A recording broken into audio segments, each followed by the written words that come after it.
But that will be up to all of us to make that decision in a little while. Today, I just want to walk you through where we're at, what we're looking at for next year, and then answer any questions. I will work with Jason. Maybe we can post this online later as well. Okay, cool, great. And if you have questions after this, if you're watching a recording and have questions, I'm treasurer@salthousechurch.org. You can find me. I'm happy to answer them. So, I do want to start out by saying thank you to all the folks who've been involved in these discussions. It has been a long week. A lot of the folks who have worked on this, are used to meeting once a month. We've had multiple meetings this week, several hour-long meetings discussing some heavy topics. So, finance team, personnel team, the council, the staff, and especially Pastor Sarah, wherever she is. Oh, there she is. Sorry. You're hiding behind the camera. Working a ton of extra hours this week to try and get this budget in a good place.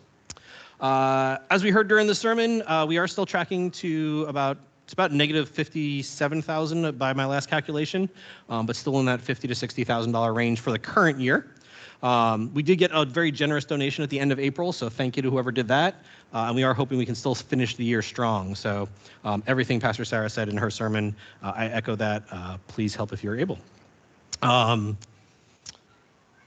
And we do want to remind folks, as Pastor Sarah talked about, we do have a big chunk of savings. The intent was always to use that for rapid growth.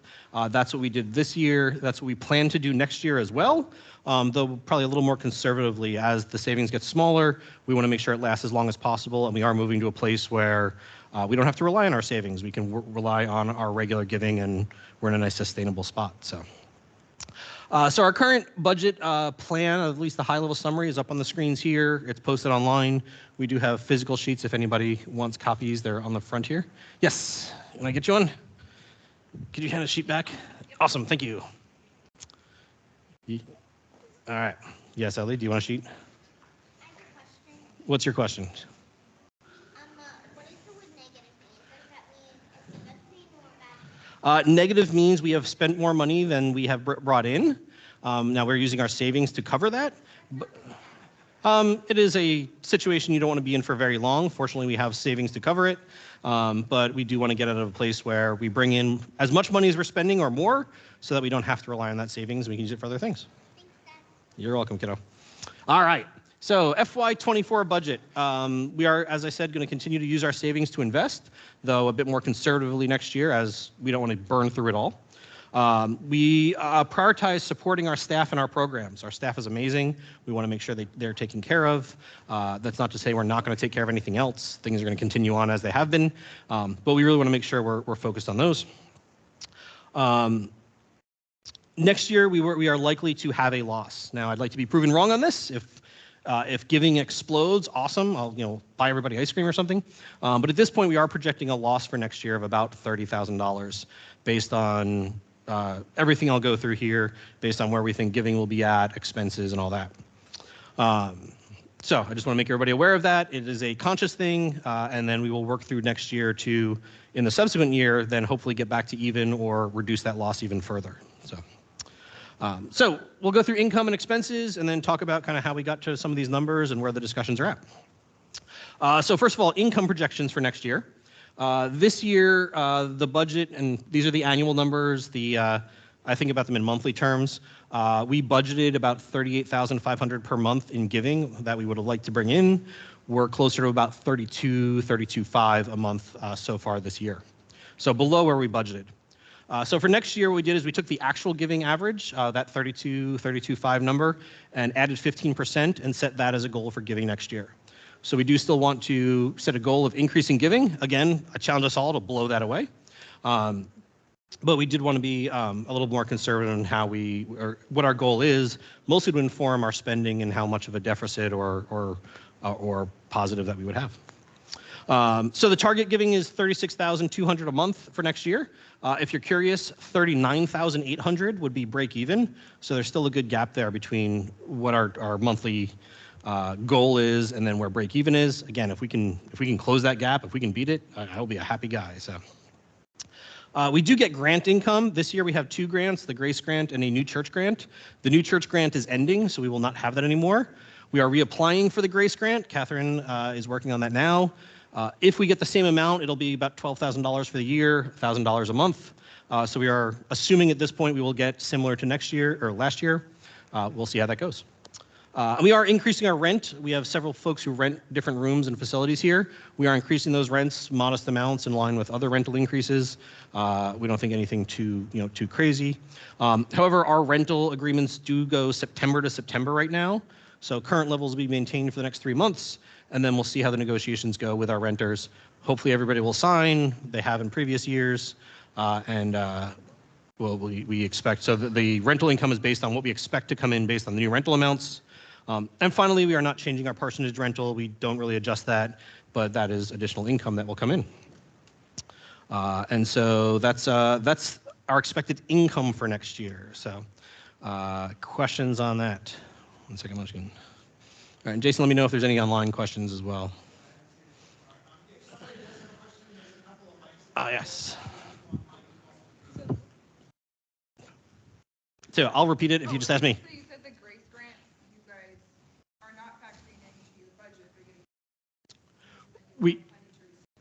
We are factoring the Grace Grant into the budget at this point. We assume that we will get it again at the same level that we got it this year, which was $12,000 for the year. So that's what that $12,000, $12,100 was the amount, the exact amount. So we are figuring the Grace Grant for this year.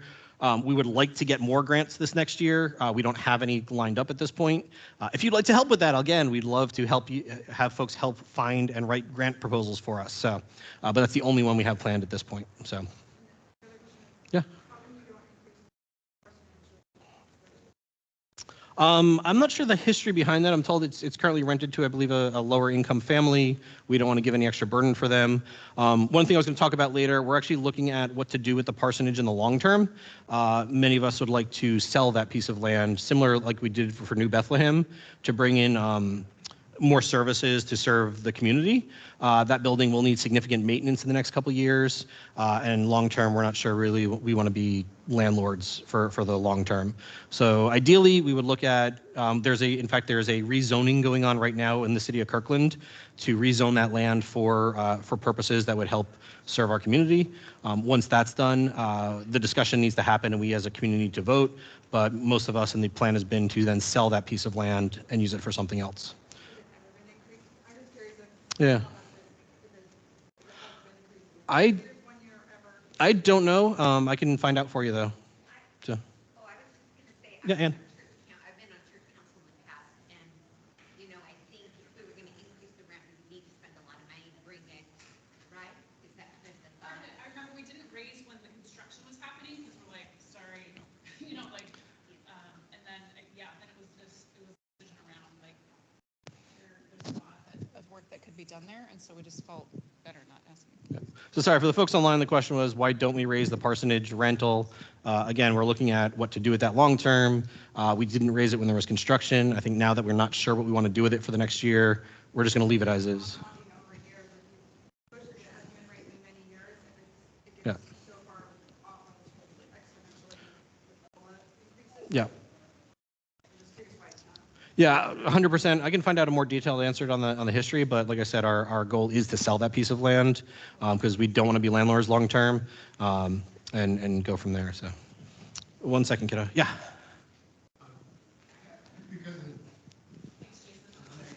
All right, Jason will be the mic runner. Sorry, I'm terrible with that. Deficit, has there been any changes yet in where the money's going to, or are there any decreases in spending? Have there been any changes this year? This year we haven't changed anything significantly. We didn't want to, with a couple months left, we didn't want to make any big giant changes. We were really looking forward to next year. And again, because we had that large chunk of savings, the intent was to support this rapid growth and this rapid expansion. We felt that's what the purpose is there. We had it, and so we didn't want to make any big changes. So really we were looking towards FY24 where we could, this year the debt will be about $60,000. Next year, we really picked $30,000, partially to cut that debt in half, and then in the future get down to zero. So yeah, no, we didn't. We talked briefly about it, but decided let's let things see how things finish out this year, and then really focus on next year. Yeah. So do you have a date in mind in next year where you might look at making changes if things don't go the way that they we expect them to do? It's an ongoing conversation. We definitely have put some checkpoints in. There's some additional spending we'd like to do, but we're not going to unless we know we are on track or beating our estimates. We'll talk about, for one example is raises for staff. We're going to split how we do raises, and some folks are going to get lower, and we would only then increase that if we have the funds to do so. And then, a lot of that will depend on the parsonage, on giving. We have a few different things we're looking at where we could get a big influx of money, but we're not sure yet. So we do have a couple of those checkpoints, and we'll look for more of them during the year. Honestly, most of our spending is not, there's no big projects planned for next year. There's no big things where we can say, oh, we'll do that or not. It would be, do we want to let this person go? Which I think the answer is no for all of us, at least through the next year. And we do have a 2-year runway where we can be in this situation, but we all want the church to be here much longer than that. And so we want to be actively working to get it out of that situation. So, do you have a quick question, Ellie?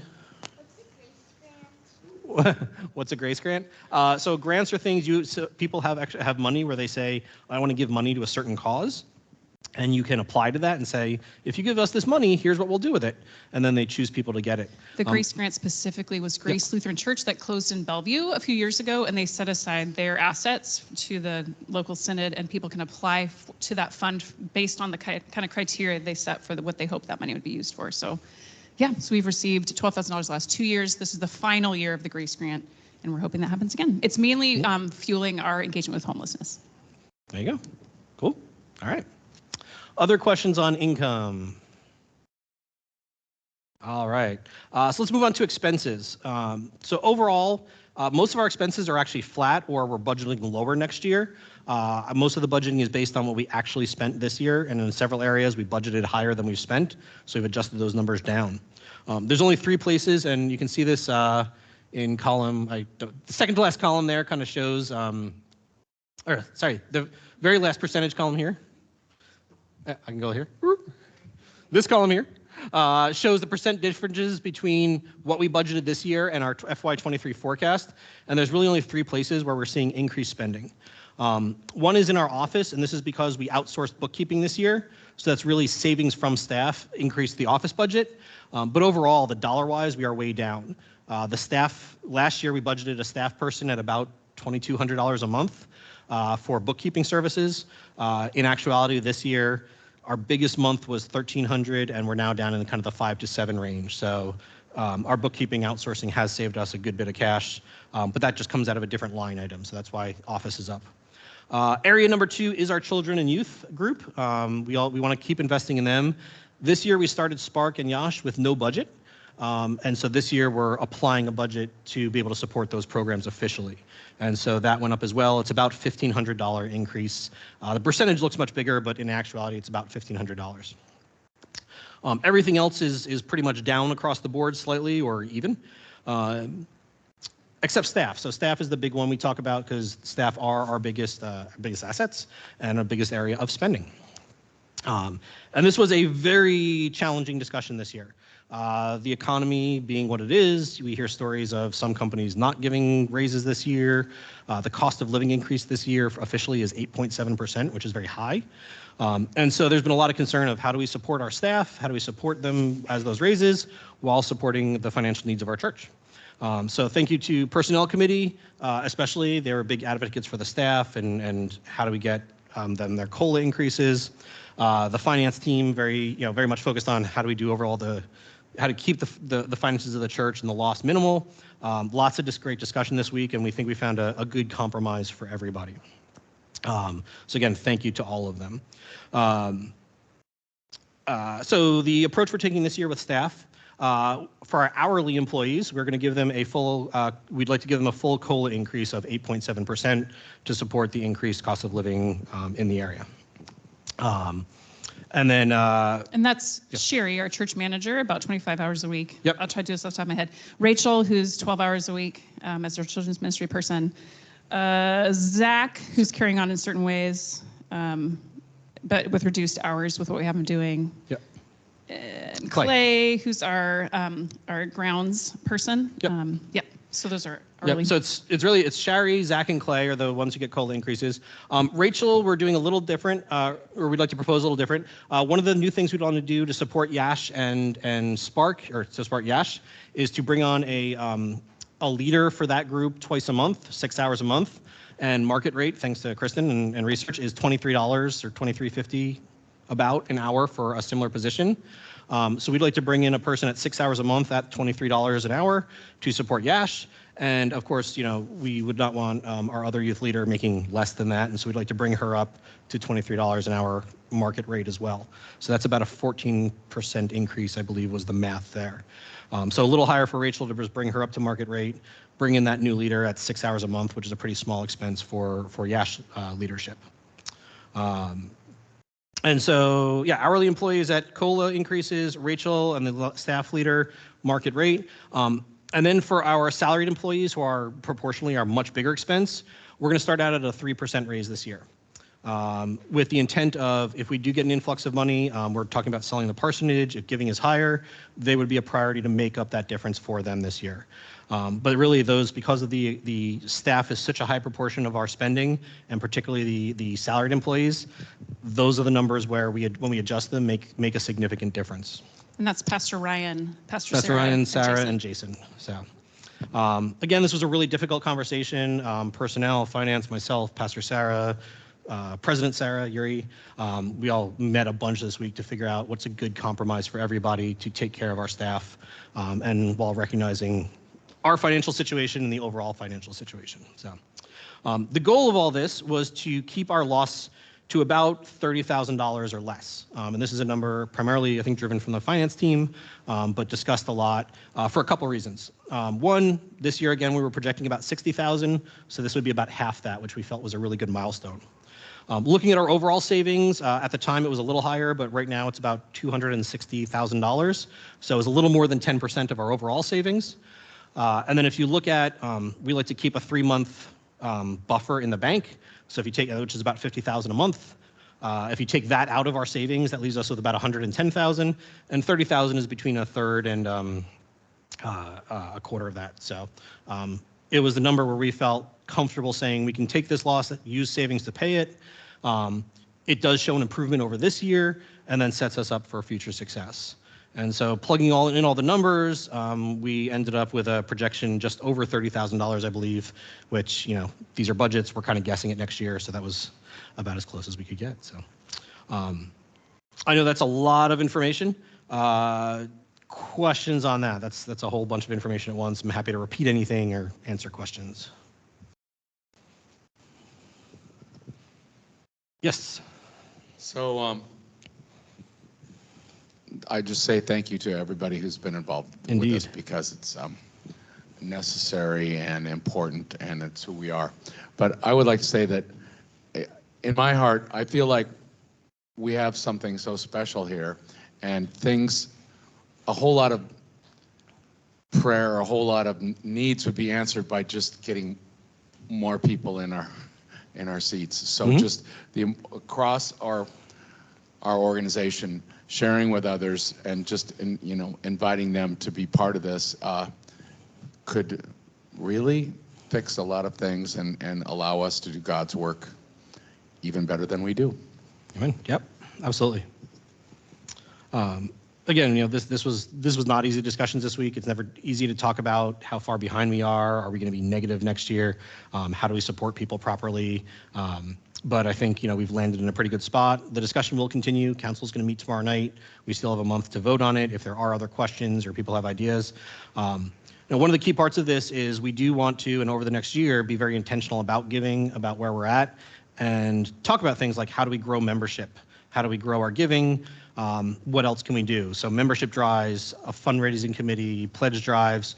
We'll be looking at some investments next year. We want to be safe with our money, but we know there's ways that it can just grow sitting in the bank. Right now, it's a normal savings account, grows very little. Are there other ways that we can make it work for us? And then the parsonage, as we talked about, it's been a plan for a while to sell that piece of land. That would be another big influx of money. It's not ongoing, but it would extend the time where we can continue this fast growth if we need to. And so that's definitely a priority for many of us this year, to figure out what we need to do with that piece of land to make sure it's in a good place going forward. So, Kristen, and then I'll get back to you. Yes. I just wanted to add, I think, just looking at the staff salaries and the cost of living changes and just who staff are to Salt House. I mean, I think if you ask pretty much anyone, the staff is Salt House, right? We could have no building. We'd still have Salt House because the people who are here that are supporting it, supporting us as a community, that are envisioning what Salt House will continue to be into the future. And I think it's important to understand too that we're investing in them, right? And so that's where these recommendations from the Personnel Committee in particular have come from in terms of cost of living adjustments and so forth. We feel, obviously, we understand the budget situation and want Salt House to continue into the future. We believe very strongly that we do that through our staff, and that, you know, I guess we look at some of that savings as an investment as well. And so I just wanted to put that out there as well. 100%. Thank you. Appreciate it. I was just curious of why the 8.7 isn't across for all staff if they are particularly the biggest asset, why that wouldn't be just an outright non-negotiable, because based on cost of living adjustment, and I understand there's a deficit, but I'm curious, what would the budget, is there an alternative budget or something else that could be looked at if you did 8.7 for the staff, just as what's the difference, just based on they are the biggest priority. Like, I mean, and I think it's been said many times that they're definitely the biggest asset. So I'm just curious, I'd like to know more about why that's the particular compromise point when running some numbers myself, there's other areas of opportunity. Yeah, so excellent question. Thank you. If giving everybody a COLA increase would put our debt at, I think it was negative 50,000 or so, right around there. Huh? Sorry, another 20. Yeah, it'd be another $20,000, bringing us back up to negative 50,000. And particularly, I know the Finance Committee and through discussion felt, you know, that would burn the amount of money that would take out of our savings in one big shot next year. We just were not comfortable with moving through that much. Any adjustments?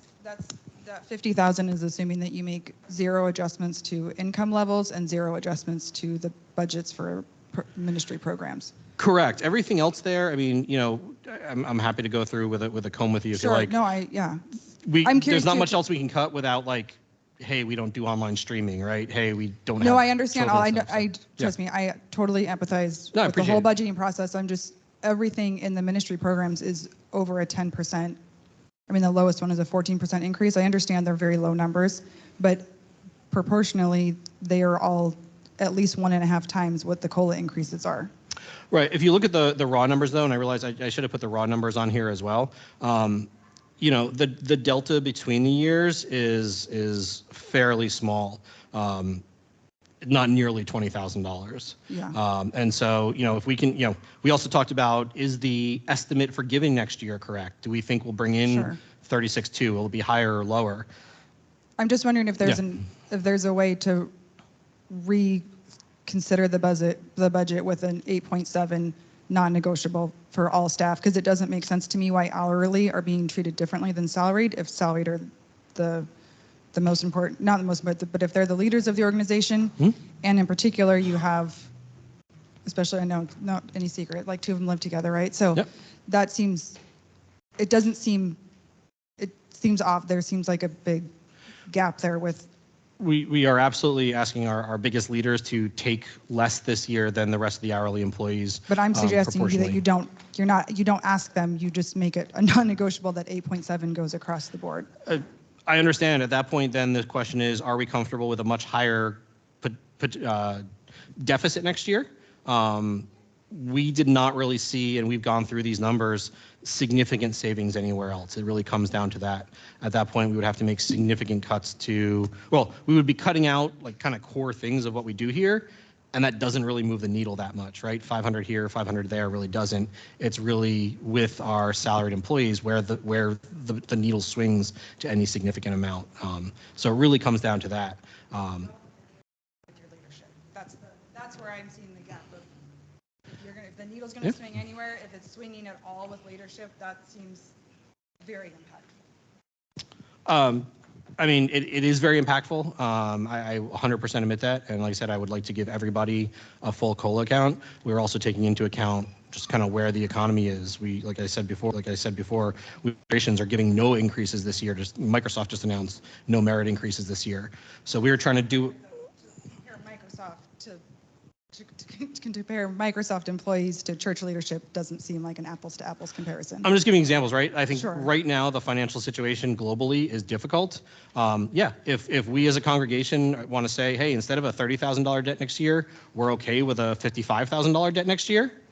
Like I said, our first priority with any additional income, whether it's giving or parsonage, is to make up for those salaried employees, is to get them up to the COLA increase. And that's something I pledge to the personnel committee and everybody else. So Yeah. you said that you were going to start the salaried staff at 3%. Is the intent then if we win the lottery, then to give them up to 8? Would you move them back up to 8? If we win the lottery, more. I mean, yes. No, like I said, that is our first commitment. And I want to champion what she said and challenge the congregation to move those salaried staff up to an 8.7 COLA. I've been in churches for a long, long time, and this is not the first time I've watched salaried positions, i.e. clergy, take it for the team, and that's always been problematic for me because I think we have in the letter of call, I believe we have a contractual agreement to support that staff and fairly, and not expect the burden of less monthly income to fall on their shoulders.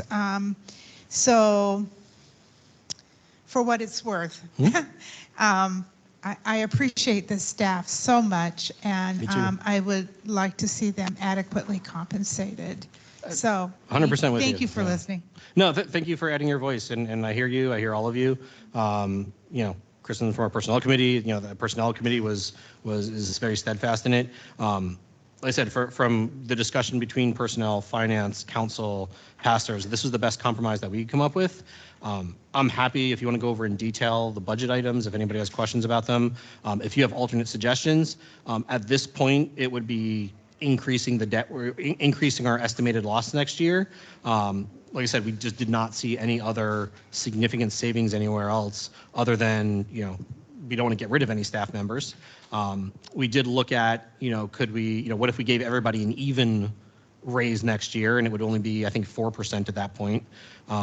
If we gave everybody the full 8.7, again, the debt would go up to about $50,000, so increase $20,000. But if we sell the parsonage next year, which is a priority, if giving is higher, making the rest of the staff right is absolutely my priority, and would be the first thing I want to have happen. So.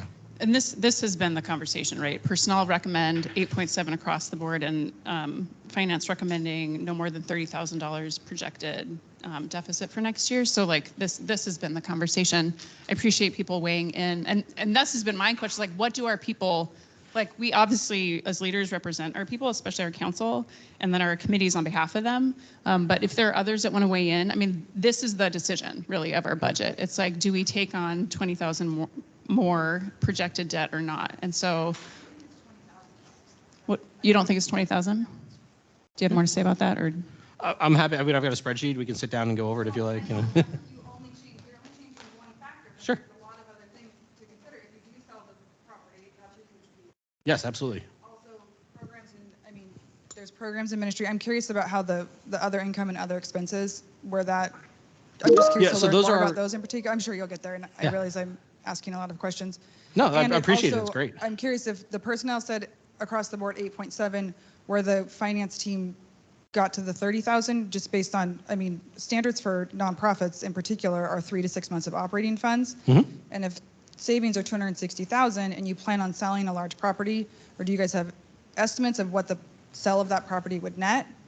Because the 30,000, I'm trying to figure out where that number came from, other than just a split the difference from last year, which isn't an ideal way to budget. Yeah, no, I can absolutely talk to that. So in terms of the parsonage, we would like to sell it. At this point, it is not zoned to where we can sell it for the purposes that we'd like to see it. And so until we know it has sold, we're not counting on that money. It could be next year, it could be 2 years from now. I know there were some council members who weren't necessarily fully on board with selling it yet. So until we actually make that decision to sell it and have that cash, we didn't want to count that into our operating budget for next year because we don't know what's going to happen, right? Sure. Like we can put it in there, and if it doesn't sell, that's a pretty hairy I'm situation. also curious too, just in the level of transparency, like for the parsonages, if you say Yeah. it's a non-negotiable to give all staff the COLA increase, which quite frankly is just accommodating their increases in rent and groceries. It's not actually improving their quality of life. What that would look like, you'd make the negative would get much bigger, but more transparent to the parsonage, which would also make people think a little bit different about how funds are used and raised and expensed. And Sure. that typically has a different impact than if the number, the 30,000, the negative 30,000 is just, a half of the year before it. I don't know. There's something that's not clicking with me that I just can't, in good faith, understand why the 3% for salaried staff isn't 8.7. That's a huge. It's just I just can't. Yeah. I'll say this is the budget that many of us have put together. Sure. Ultimately, we all get to vote on this budget, and so I can put together alternate numbers, and we can have an alternate proposal that says we're going to take a much potentially bigger loss next year to bring our staff, everybody up to 8.7%. And if as a community we vote on it, Yeah. that's up to all of us, right? Totally. I just feel like yeah. it's such a slippery slope, particularly with staff, because it's not like you're going to make it up in future years. And it's a trickle effect from the very top all the way down of it almost, it's very suggestive, but of like they're not as valued or they're the ones that have to make the sacrifice, which, and yes, I'm sure they've all agreed to it, but also it just doesn't seem, oh, okay, even better. So they don't know. Great. Yeah. Well, I'm sure they would be very gracious about it, but it seems like something that you shouldn't be even asking them to do. So, yeah, and it is.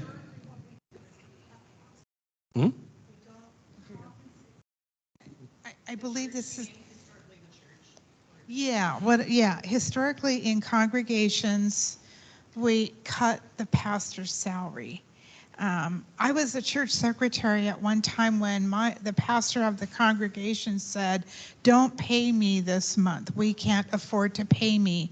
And I went just completely ballistic. And I said, "We contractually owe you that money. We can't not pay you. So if you want to pay the bills this month, Chris Berger, sit down here in this chair, because if you leave it up to me, you're getting a paycheck and that's that." And so I just hate not keeping the staff, the pastoral staff, the music staff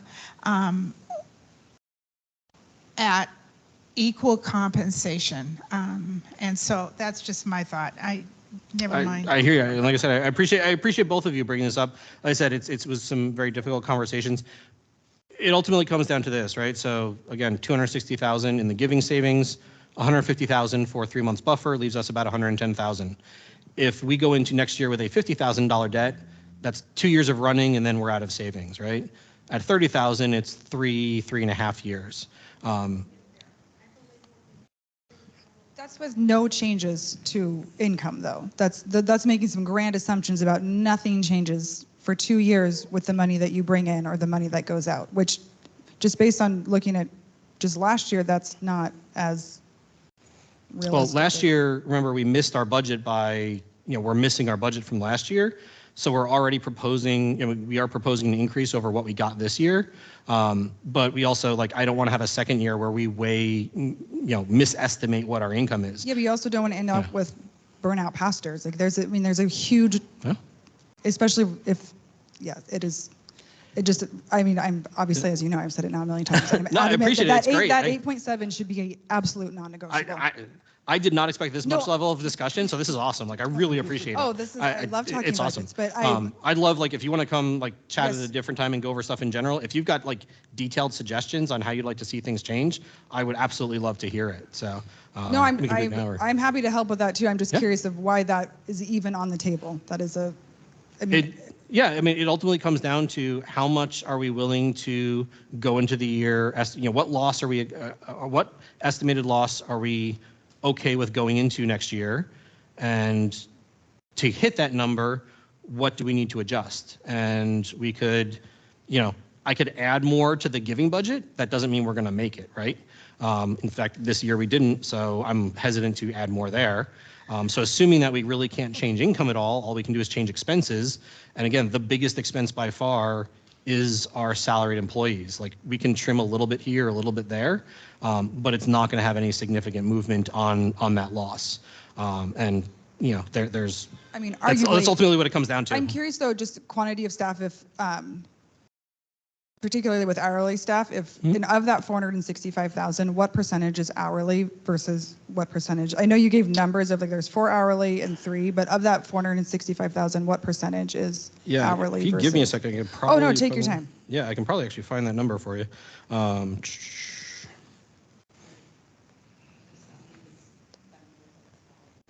Yeah, so that number includes, we pay benefits, our salaried employees get benefits, include all that. Is this the right? No, that's not the right one. Oh, come on. Where is it? Yeah, I can find it, but it is significant. I think, so hourly employees, I'm just doing the math in my head. It's 35, 45. It's maybe a fifth of that number is hourly employees, something like that. I think off the top of my head. Is the 2 pastors with benefits are about 280K. I think Jason adds another 80 to 90 on top of that. So I think it's over 350 of that at least is salaried employees, and I think it's closer to 375. And then the rest is hourly. So it's when I say it's significant, it's. Yeah. Yeah, no, absolutely. We intentionally brought on Pastor Ryan. I mean, he came on when Pastor Sarah was injured. We intentionally decided to keep him and use savings to cover that. We budgeted last year and said, hey, we need giving to hit this to sustain that, and didn't hit it. And so now it's, we don't want to get rid of Pastor Ryan. I mean, nobody here wants to do that, or any of our staff. And so we're just trying to come up with the best balance between how much are we willing to lose? How do we compensate our staff? How do we support the church as a whole? And again, like I said, I really appreciate the conversation. If you have specific suggestions, if you want to go over anything, I'd love to help. I'm happy to put together an alternate proposal that says, hey, here's 8.7% and a $50,000 debt, and we can vote on it on June 11th. I'm happy to put together both. So. Kim Saunders is chimed in online, and I'm just going to read her comment. This was from, probably 15 minutes ago. But she says, don't compare Microsoft to our church staff. If there are no alternatives in the budget, we need to take a deeper loss. We owe our staff an equitable wage. I'm happy to put that forward. I just want folks to be aware of that significantly eats into our savings more, and it potentially shortens the lifespan of the church if we can't get giving up to be a sustainable level. If the parsonage gets sold, cool, it's another influx of money. That's still another one-time influx. We need to get our regular giving, our membership growing, so that we are sustainable long-term, and that's what I'm committed to. Irwin, I wonder if you're onto something about having the 2 budgets available on June 11th.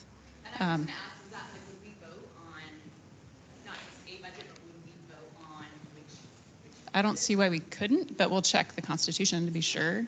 I know President Sarah, she's like, we want to know what people think about this. And so that would give people actually a way to join the conversation, right? And actually help shape what we decide as a community. Yeah, I can put together the alternate one and send it out. We can post it to the website as well, and so folks can look at it. So, yeah, Jim. So, scenario: if you give full payment to all staff, and you burn down the savings, how many years before you have to let one of the pastors go? 2. 2 years. Yep. That's close. Yeah, it's close. That assumes that we meet our 15% increase in giving next year. Yes. Yeah, that's for folks assuming, online, sorry. For folks online, they were just the comment was that assumes also we do meet these giving goals that we've set forth, the 15% increase in giving as well. So it's, it assumes all those things, right? That's why we're trying to be more conservative on the loss. But like I said, if as a congregation we decide, no, we're willing to take higher risk to fully compensate everybody, that's the will of the congregation. I don't have any bigger say than anybody else in that decision. So I'm just one voting member, so.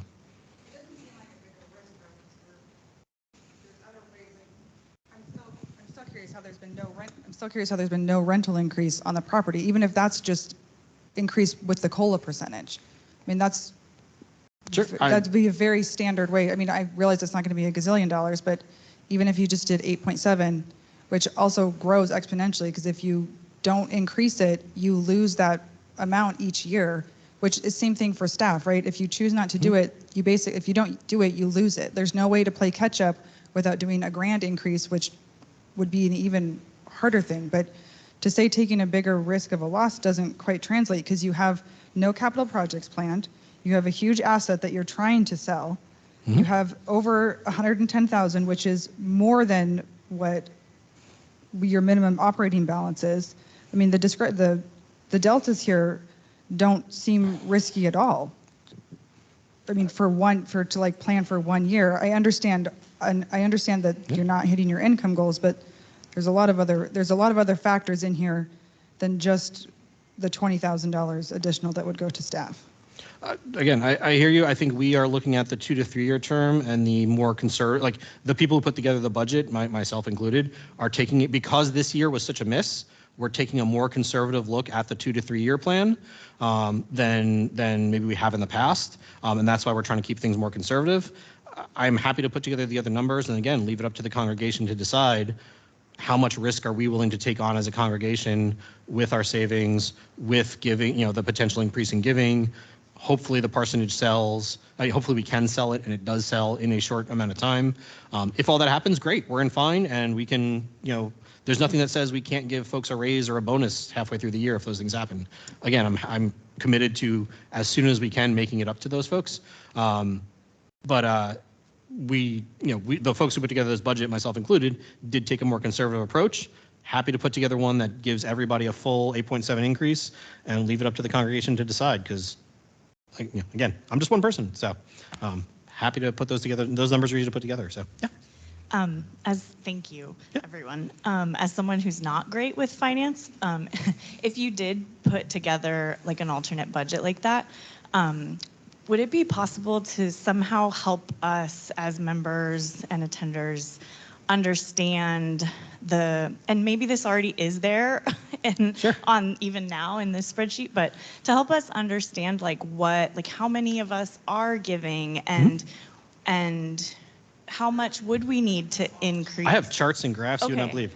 So we have, I think we figured it was, so I can tell you, I think we figured it was 220 potential, or 225 potential people could be giving, and each month recurring giving is right around 100 people, and then we get anywhere between like 10 and 20 individuals each month. So about half of the potential, and so members plus regular attendees who are not members, I think it was like 225, 230 when Jason and I looked at the numbers real quick, and we see about half that per month give something.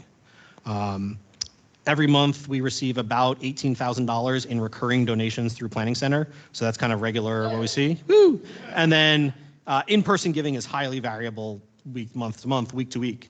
Like I said, the last weekend of April we got a $10,000 check. Somebody added, thank you, whoever you are. And so that's kind of the trends and patterns we see each month. So if everybody who could gave $100 a month, $150 a month, whatever the number is, we'd be, so we do have, there are a number of people who are members, who are regular attendees, who are not giving now, and that's, whatever their situation is, I support them. I can also tell you, out of the people who do give right now, about 12 people make up half of our budget. They give very generously. So for those on the line, when you look at the monthly numbers in giving, of the people who give every month, about 12 people make up half of our giving each month, or half of our giving budget. So those folks donate very generously. We are mindful if one of them decided to leave or stop giving, that would have a serious impact on our budget. Now, my understanding is that is not uncommon for nonprofits or churches to have a lot of giving at the top end.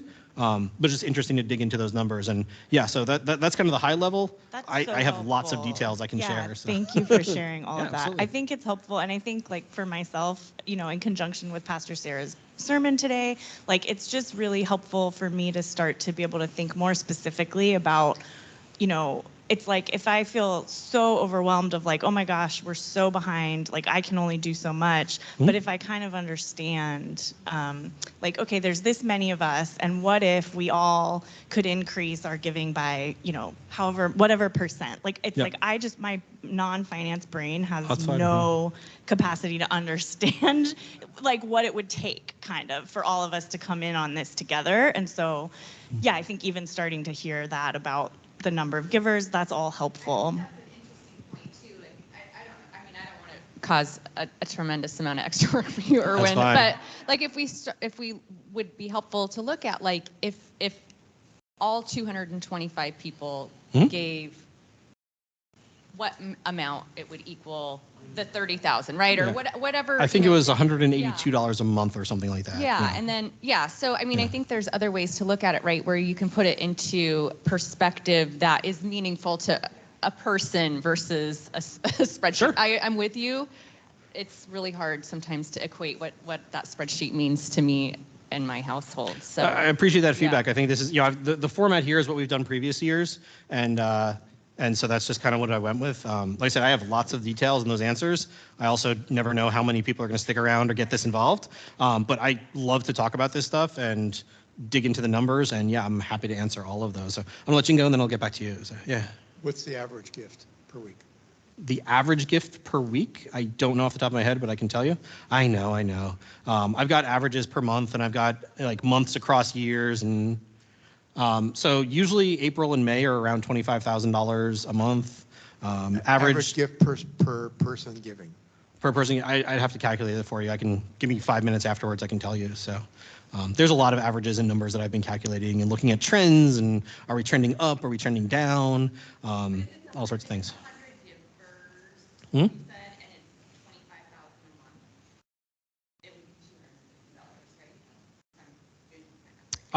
So again, we see between 90 and 100, so call it 95, give about 18,000. That's our regular recurring. And then week to week, the one-time donations like in church is highly variable week to week. And that's where we see like 1 week, there's an extra $20,000. The next week there's $200.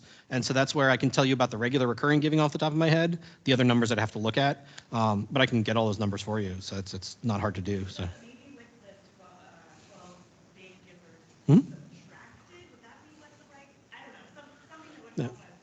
I think when we did the math, we figured, you know, if we looked at the budget, I think it was like $182 per member or regular attendee. So like if you're a couple, that would be per person. Was break even, was where we would break even. I believe that was the Irwin, number. did that number include kids though? I feel like that was. It does not include kids. It was Okay, just checking. voting members plus I think adult like, regular attendees. Because my kids don't get that.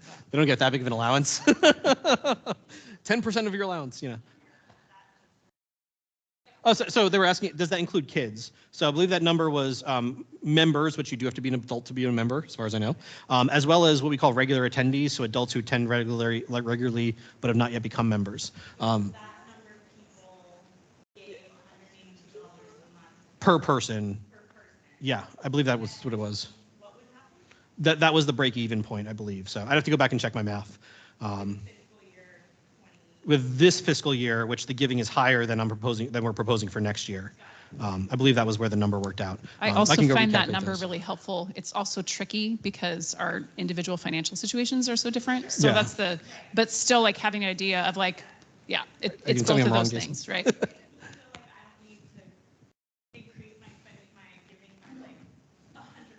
Yeah.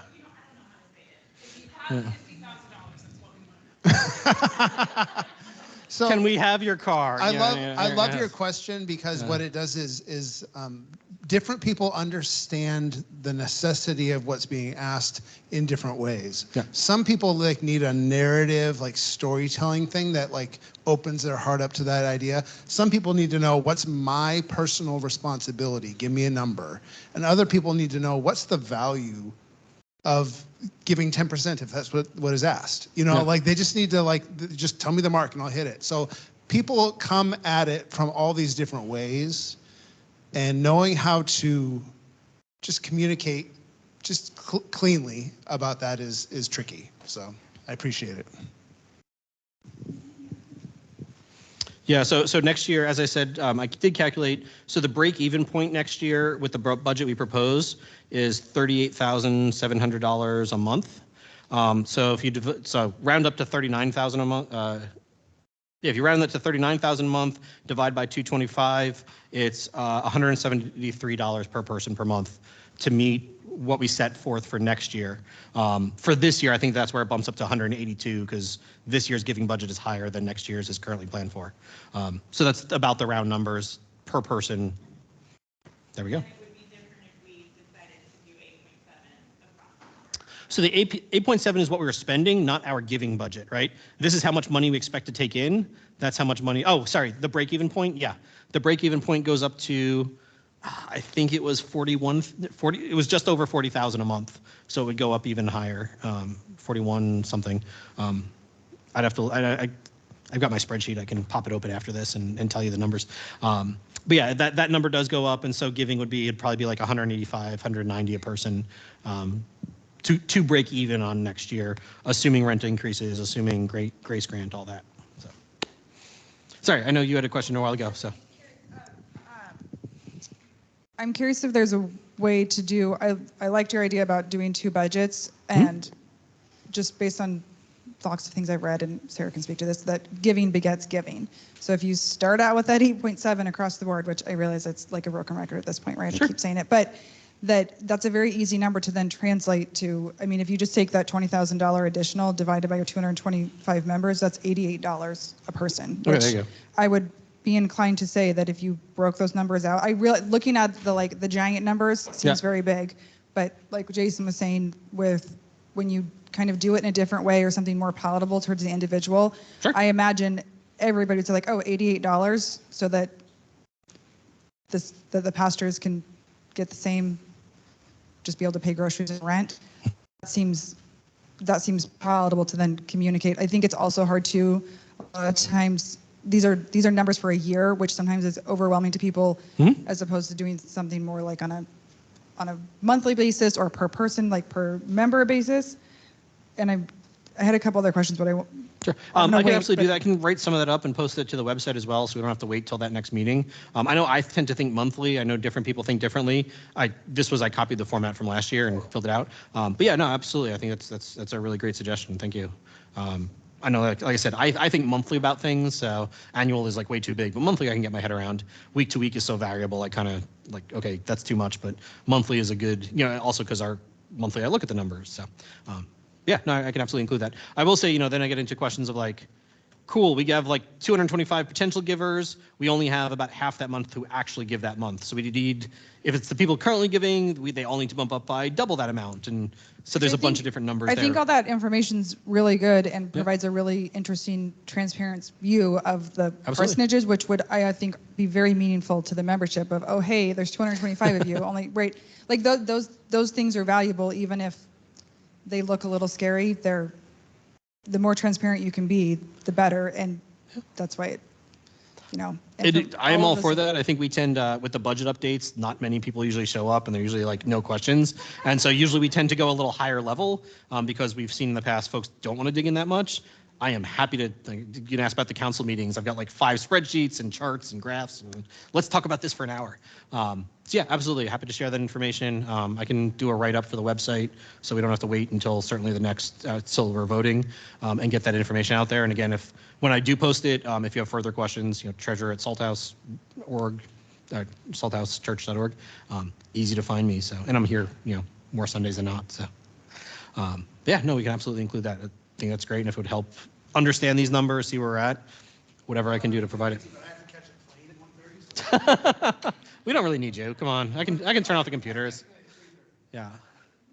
Yeah, and I do want to reiterate, we're not looking at this as a we do recognize this is not a great situation. So all of this goes along with the how do we increase membership? How do we increase giving? How do we do want to sell the parsonage? It's one time, but hey, like, it will get us more. What are the other things we need to do? And so, we do like to tell people also and remind people, we talked a lot about giving money today, giving time, helping with those efforts is also incredibly valuable. So please do that. We need a new financial secretary still. Yeah, other questions I can answer. I mean, I'm here, so. You're welcome. Yeah. We're I love thanking it. Irwin for digging in. Yeah, I appreciate you all staying, especially on Mother's Day and hanging out. Like I said, this was awesome. I expected like 3 people here and no questions. So Irwin, it's such I a love the joy to conversation. see you like, oh wait, that was about 5,000. Like you just like are in this and you know It's in it there, and man. you're just a It's gift to our rattling around. community for the ways in which you Oh, thank just, you're just in this with us and for us. And we just say thank you, thank you, thank you. You are more than welcome. So, and please continue the conversation. So we have more time to work on this. So. Cool. Thank you.